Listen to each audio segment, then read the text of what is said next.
Hello investors, स्वागत है आपका द म्यूचुअल फंड टॉक में।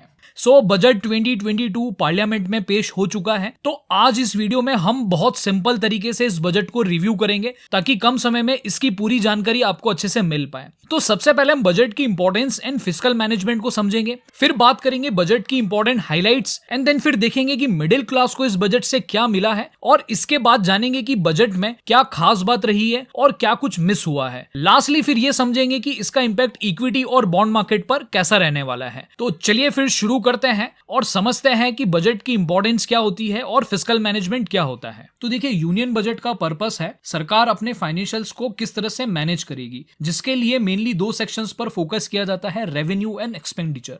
अगर सरकार का प्रेफरेंस इकोनॉमी को ग्रो करना है देन वो एक्सपांशनरी बजट क्रिएट करती है, जिसके लिए एक्सपेंडिचर काफी हाई होता है रेवेन्यू से, और इसको हम टेक्निकली फिस्कल डेफिसिट सिचुएशन भी बोलते हैं। और अगर प्रेफरेंस इन्फ्लेशन को कंट्रोल करना एंड स्टेबल ग्रोथ रखना है देन वो कॉन्ट्रैक्शनरी बजट क्रिएट करती है, जिसके लिए सरकार अपने रेवेन्यू इंक्रीज करती है, जिसका मतलब है फिस्कल सरप्लस होना। फिलहाल अभी देश और दुनिया की बात करें तो अभी इन्फ्लेशन वर्सेस ग्रोथ वाली सिचुएशन चल रही है, लेकिन हमारा ये budget purely growth oriented budget था, जिसको हम एक्सपांशनरी बजट भी बोल सकते हैं। और बहुत सारा हाई कैपिटल एक्सपेंडिचर प्लान किया गया है ग्रोथ के लिए, जो कि लगभग 7.5 लाख करोड़ के आसपास है। इसलिए इससे फिस्कल डेफिसिट भी काफी हाई रहेगा, जो कि होगा 6.4% ऑफ जीडीपी। ज्यादा फिस्कल डेफिसिट ऑब्वियसली इकोनॉमी के लिए पॉजिटिव नहीं होता है। इससे सरकार का डेट बर्डन बढ़ता है और इन्फ्लेशन भी इंक्रीज होता है। इसलिए सरकार इसको 2025 तक 4.5% तक लेकर आ जाएगी। और दूसरा सबसे इंपॉर्टेंट, अभी जो एक्सपेंडिचर है वो एक्चुअल में क्वालिटेटिव होना चाहिए, जिससे ग्रोथ आए, एम्प्लॉयमेंट बढ़े एंड सबसे इंपॉर्टेंट कंजम्पशन राइज हो। और अगर ऐसा नहीं होता है देन ये फिस्कल डेफिसिट से इकोनॉमी को भारी नुकसान झेलना भी पड़ सकता है। सरकार ने कितना क्वालिटेटिव एक्सपेंडिचर किया है और क्या क्या अनाउंसमेंट किए हैं, तो चलिए उनको वन बाय वन देखते हैं। तो देखिए, इस बजट का सबसे मेन फोकस रहा है इंफ्रास्ट्रक्चर डेवलपमेंट, जिसको बजट में टेक्निकली डिनोट किया गया है पीएम गति शक्ति, जिसके अंदर कवर होंगे roads, railways, airports, ports, transport, waterways and logistic infrastructures. तो इसमें इनका टारगेट है आईटी टेक्नोलॉजी एंड एनर्जी का यूज करके वर्ल्ड क्लास इंफ्रास्ट्रक्चर सेट करना for fast transportation of people as well as goods, जिसमें मल्टी मॉडल लॉजिस्टिक्स का बड़ा कंसेप्ट है, like unified logistic interface platform create करना to connect all modes of operators. इससे logistic cost and time save होगा, inventory right time पर पहुंचेगी and ज्यादा डॉक्यूमेंटेशन भी नहीं लगेगा। रेलवे लॉजिस्टिक्स को इंप्रूव करना for small farmers and SMEs, इसके लिए 400 न्यू जनरेशन ट्रेन लेकर आएंगे इन नेक्स्ट 3 years। सिटीज में मेट्रोस का एक्सपांशन करना, हिली एरियाज में रॉपवेज डेवलपमेंट करना टू प्रमोट टूरिज्म। इससे अच्छा खासा कैपिटल इन्वेस्टमेंट इंफ्रास्ट्रक्चर सेक्टर में होने वाला है, जिससे एम्प्लॉयमेंट भी राइज होगा एंड कंजम्पशन भी बढ़ेगा एंड सप्लाई साइड पुश होने से इकोनॉमिक ग्रोथ भी अच्छी होगी। नेक्स्ट फोकस बजट का रहेगा एग्रीकल्चर पर, जिसको बहुत इंटरेस्टिंगली तरीके से प्लान किया गया है, क्योंकि इसमें फार्मर्स और फार्मिंग के डेवलपमेंट पर काफी ध्यान दिया जाएगा, जैसे use of technologies like drones, hitech services, जिससे फार्मर्स का आउटपुट बढ़े। Preferences given to natural and chemical free farming for safety of health. Incentive sites पर भी ध्यान रखा गया है, like 2.37 lakh crore direct MSP to farmers. सबसे इंपॉर्टेंट, इरिगेशन जैसी बड़ी प्रॉब्लम का सॉल्यूशन, जिसके लिए रिवर्स को लिंक किया जाएगा ताकि फार्मर्स के लैंड पर डायरेक्ट इरिगेशन की सुविधा मिल पाए, जिसमें कवर किया जाएगा 9.08 lakh hectares of land with 103 megawatt hydro and 27 megawatt solar power भी दी जाएगी। इससे रूरल इकोनॉमी को काफी सपोर्ट मिलेगा एंड अच्छे ग्रोथ से रूरल इकोनॉमी में इनडायरेक्टली कंजम्पशन कैपेसिटी भी इंक्रीज होगी। देन इसके बाद में नेक्स्ट टारगेट सेक्टर रहा है एजुकेशन। इसमें भी डिजिटली एंड टेक्नोलॉजी का यूज किया है ताकि कोरोना की वजह से खराब एजुकेशन सिस्टम को इंप्रूव किया जा सके। उसके लिए 1 class 1 TV channel for class 1 to 12 open किया जाएगा। देन बहुत से वोकेशनल कोर्सेज इंट्रोड्यूस किए जाएंगे। हाई क्वालिटी कंटेंट हर लैंग्वेज में इंटरनेट के थ्रू डिस्ट्रीब्यूट किया जाएगा।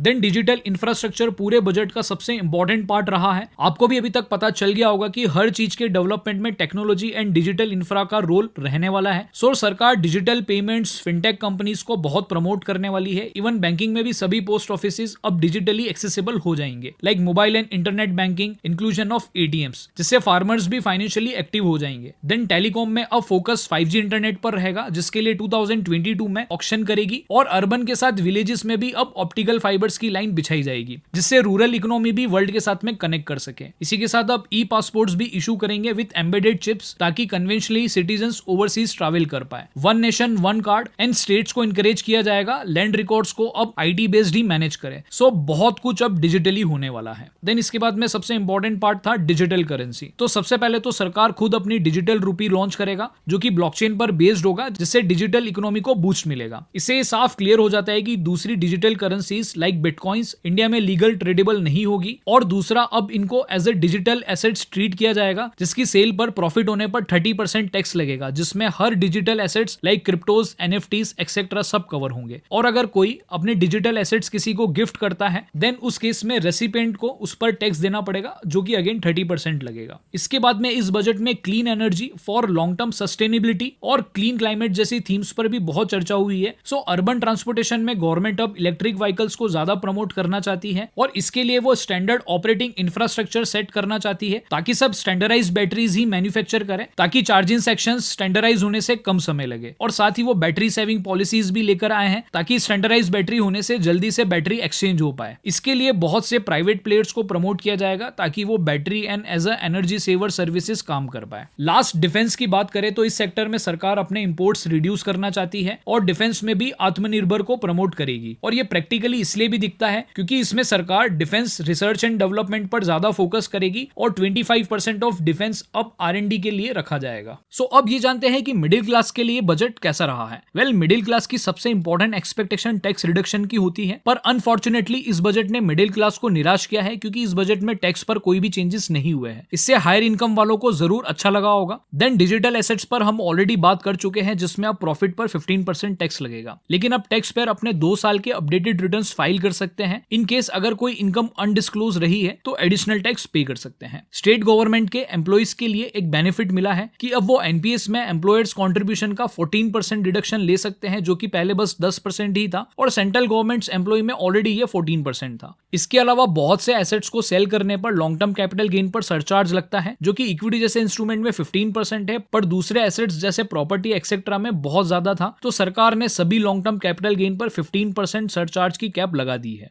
चलिए अब फाइनली बजट के पॉजिटिव और नेगेटिव पॉइंट्स की बात कर लेते हैं। तो देखिए, सबसे पहले तो ये बजट ग्रोथ ओरिएंटेड रहा है, जो कि काफी बोल्ड एंड कॉन्फिडेंस देने वाला बजट है। Then focus infra and agriculture पर ज्यादा रहा है, जो कि मोस्ट ऑफ इकोनॉमी कवर करता है, एंड साथ ही मैक्सिमम एम्प्लॉयमेंट भी प्रोवाइड करता है। इसके अलावा सबसे इंपॉर्टेंट डिजिटल इंफ्रा को प्रमोट किया है, जो कि ये दर्शाता है कि इंडिया भी अब वर्ल्ड के साथ में इक्वली कॉम्पीट करने के लिए रेडी है, चाहे वो डिजिटल रिवॉल्यूशन हो, ग्रीन एनर्जी हो, या फिर क्लाइमेट चेंजेस जैसी प्रॉब्लम को टैकल करना हो। नेगेटिव पॉइंट्स की बात करें तो फिस्कल डेफिसिट बहुत हाई है, सो इनकेस ग्रोथ नहीं आती है तो इकोनॉमी में काफी नुकसान भी झेलना पड़ सकता है। इसके अलावा डायरेक्ट कंजम्पशन ग्रोथ को बूस्ट करने के लिए कुछ नहीं था। सरकार हमेशा से सप्लाई साइड से ग्रोथ को बूस्ट करने में ही बिलीव करती रही है। फिर हेल्थ केयर सेक्टर में भी इस बार बहुत कुछ ज्यादा नहीं था, और सबसे इंपॉर्टेंट टैक्स रिडक्शन का कोई भी बेनिफिट नहीं मिला है। तो फाइनली फिर चलिए ये देखते हैं कि इस बजट के बाद में मार्केट पर क्या इंपैक्ट पड़ सकता है। पहले इक्विटी की बात करें तो बजट ग्रोथ बेस्ड है, इसलिए इक्विटी के लिए पॉजिटिव नजर आता है। इंफ्रा, टेक, एग्री पर ज्यादा फोकस किया गया है, तो इनसे रिलेटेड सारे sectors specially infra ancillary like steel, cement etcetera में ग्रोथ अच्छी रहेगी। बैंकिंग में क्रेडिट ग्रोथ राइज होने से बैंकिंग सेक्टर भी पॉजिटिव रह सकता है। इसके अलावा पॉजिटिव बजट से सेंटीमेंट भी पॉजिटिव रहने चाहिए, जिससे मनी फ्लो मार्केट में अच्छा रहेगा, तो इक्विटी मार्केट में इंपैक्ट पॉजिटिव रहेगा। नेक्स्ट, बॉन्ड और डेट मार्केट की बात करें तो इसके लिए शायद बजट नेगेटिव रहे, क्योंकि फिस्कल डेफिसिट बहुत हाई है, जिसके लिए सरकार को अगेन काफी सारा पैसा मार्केट से बॉन्ड इशू करके रेस करना पड़ेगा, जिससे बॉन्ड की सप्लाई हाई होती है और प्राइस नीचे गिरते हैं। इसी के साथ इंटरेस्ट रेट हाइक होने वाला फियर और इन्फ्लेशन का फियर भी काफी हाई है, इसलिए ओवरऑल बॉन्ड मार्केट में इंपैक्ट नेगेटिव ही रहेगा। सो गाइज, ये था बजट का ओवरव्यू। अगर आप बजट से रिलेटेड कोई राय रखते हैं तो आप कमेंट कर सकते हैं। इसी के साथ अगर आपके कोई भी सवाल है तो आप पूछ भी सकते हैं। चलिए जल्दी मिलते हैं नेक्स्ट वीडियो में। धन्यवाद।